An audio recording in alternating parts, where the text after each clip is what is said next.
Je vais vous parler de la répétition, de la prolongation, de la duplication. Ce sont des mots. En tout cas, ce sont des phénomènes qu'il faut savoir traiter intelligemment. La place de la répétition dans nos sociétés est absolument colossale. Vous l'admettrez.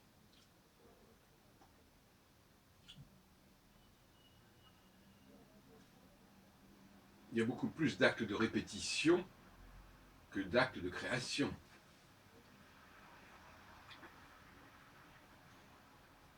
Évidemment, on peut toujours dire qu'il n'y a jamais de répétition exactement identique, etc. Enfin, ça, c'est une discussion. Il est évident que toute forme de répétition comporte une éventuelle valeur ajoutée. Mais, selon moi, ça ne change rien fondamentalement au problème.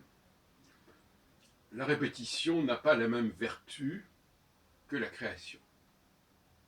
Pour toutes sortes de raisons. D'abord parce que la répétition implique un modèle préexistant, que l'on va répéter, que l'on va reproduire, que l'on va dupliquer. Et donc, il n'y aura pas d'effet de surprise, proprement parler. Quand on va au concert, qui est un lieu d'élection pour mes analyses, et qu'on écoute des œuvres du répertoire classique, il n'y a surprise ni de la part du public, ni de la part de l'interprète. Ou encore une fois, une surprise très relative. Je veux bien qu'il y ait 1000 façons de jouer la sonate au clair de lune, mais il ne faudrait quand même pas se moquer du monde. C'est la sonate du clair de lune, on connaît sa structure, on connaît son développement, bon. Et surtout elle est connue, donc elle est reconnue, et donc son émergence pour la énième fois n'a pas d'effet de surprise. À moins que ce soit joué par un enfant de 6 mois. Bon, mais ou par une dame de 105 ans. Enfin, soyons sérieux. Donc, il y a un moment donné où la répétition, c'est une forme de promesse d'éternité, de perpétuation, de prolongement. Et c'est une tentation. La tentation qui est liée à la mort. Parce que, raisonnablement, quelqu'un qui est en vie, un créateur qui est en vie, ce qui l'intéresse, c'est de créer. C'est pas de se répéter ou de se plagier. Mais vient l'échéance de la mort, et là, il y a une tentation, il est presque diabolique, qui consiste à dire « Ah, mais j'aimerais bien perpétuer mon œuvre au-delà de ma mort. » Comme si on ne pouvait pas faire confiance aux nouvelles générations, et comme si il fallait justement perpétuer. Pourquoi perpétuer?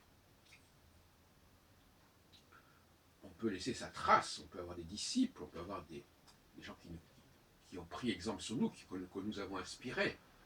Maintenant, faut-il perpétuer?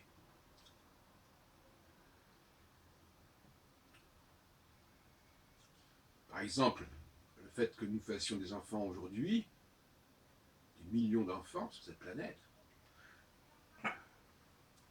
c'est pas une répétition de ce qu'ont fait nos prédécesseurs. C'est un acte totalement nouveau.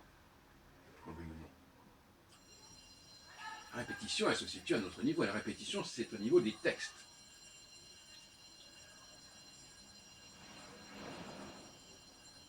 C'est-à-dire que on relit les textes, on répète les textes, on les reproduit. Et quand je dis texte, c'est dans un sens très large. Ça englobe bien évidemment les partitions, ça englobe bien évidemment toutes sortes de supports, en fait. Donc c'est un fléau, finalement, la répétition. Mais en même temps, il y a des moments où il faut en passer par là. Quand il y a une pénurie, quand il y a une crise,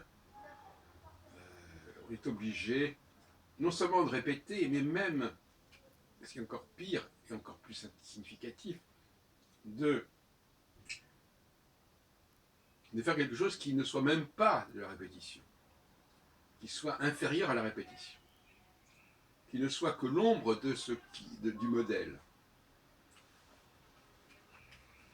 C'est lié au mimétisme, qui est une forme de répétition, mais une forme de répétition souvent à bas prix, de bas étage.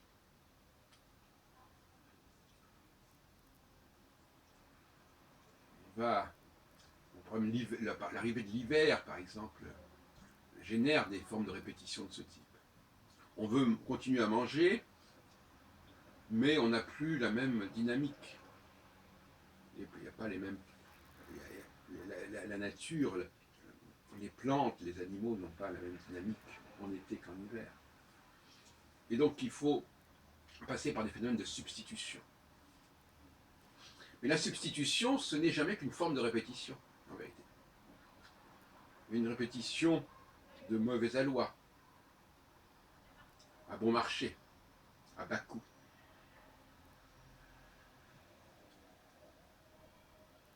Donc, pour moi, la répétition, c'est lié à la décadence, finalement, à la régression.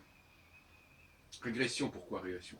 Parce qu'au lieu de continuer à créer, on va s'appuyer sur ce qui a déjà été produit dans le passé, et on va le répéter, le reproduire. Dans un processus cyclique, puisque je m'intéresse beaucoup au cycle, il y a un moment où effectivement on ne peut plus avancer au niveau de la créativité et il faut se contenter de gérer ce qui existe déjà. Et quelque part, gérer ce qui est déjà là, c'est aussi une forme de répétition et de substitution.